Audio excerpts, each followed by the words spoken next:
Welcome to the Highlights from Ukraine podcast, your daily audio summary of the latest news reported in the Ukrainian media. You can support our podcast by subscribing to our Patreon. This way, you will not only support our work to spread the truth about the war in Ukraine, but also get access to exclusive content on wartime life in Ukraine. From this series, you can learn how ordinary Ukrainians live in times of invasion, what they eat, how they travel, celebrate, what music they listen to, and much more.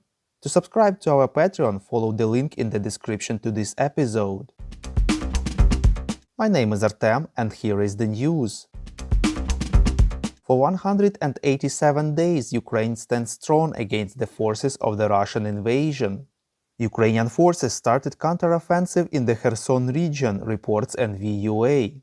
According to the commandment of the southern grouping of Ukrainian army, Ukrainian defenders have forced regiments of the so-called Donetsk People's Republic and Russian paratroopers to flee from their positions. The command said that the armed forces of Ukraine have launched offensive operations in many directions in the south of Ukraine. Some experts called it the start of a large-scale counteroffensive in the area. According to the CNN sources, Ukraine liberated at least 4 settlements in the Kherson region, aiming to reach the city of Kherson. During the day yesterday, powerful explosions were heard in Kherson and Novokakhovka cities, reports Ukrainska Pravda. The armed forces also struck at the Berislav machine-building plant, where the invaders kept equipment and manpower. The Ukrainian authorities urged local residents to either evacuate urgently or stay as close as possible to safe places, stock up on food, water, and checked first aid kits. If there is an enemy military facility nearby, they should move away. In his evening video address, President Volodymyr Zelensky said that Ukraine is returning its own. Zelensky stressed that he won't share any details of the plans of the Ukrainian forces, but the occupiers should know that Ukrainians will oust them to the border. Quote, "If they want to survive, it is time for the Russian military to flee, go home. If you are afraid to return to your home in Russia, well, let such occupiers surrender and we will guarantee them compliance with all norms of the Geneva Conventions." Unquote.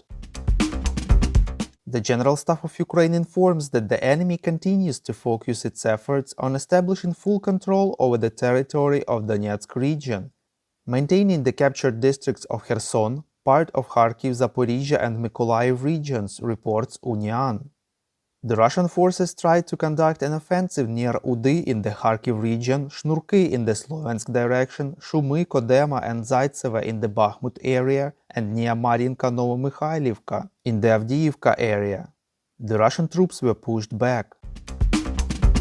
The next meeting of the Contact Group on Defense of Ukraine will be held at Ramstein Air Base, Germany on September 8, reports Ukrinform. The US Air Force Command in Europe and Africa said on its website on Monday that US Defense Secretary Lloyd Austin will hold a personal meeting of the group. The group consists of defense ministers and other high officials from about 40 countries that provide military support to Ukraine or consider doing so. Ukraine asks Turkey to provide information on the cargo of the vessel Sparta II that belongs to the Russian Defense Ministry and recently passed through the Bosphorus Strait into the Black Sea, reports Radio Liberty. According to the Deputy Foreign Minister Mykola Tochitsky, it might have delivered the S-300 anti-aircraft missile systems from Syria to Russia. He pointed out that the vessel falls under the definition of a warship and, according to the international conventions on Bosphorus, should not have been allowed into the Black Sea in times of war. The International Atomic Energy Agency mission that plans to visit the Zaporizhia nuclear power plant captured by Russia arrived in Kyiv, reports Interfax Ukraine. The mission consists of 14 international experts headed by the Director General Rafael Grossi. Spokesperson of the Ministry of Foreign Affairs of Ukraine, Oleg Nikolenko, said that during the visit to the power plant, the mission will focus on physical protection of it, nuclear safety and guarantees of non-proliferation of nuclear materials. The European Court of Human Rights decided to resume consideration of complaints against Ukraine from September 1st, reports Liga.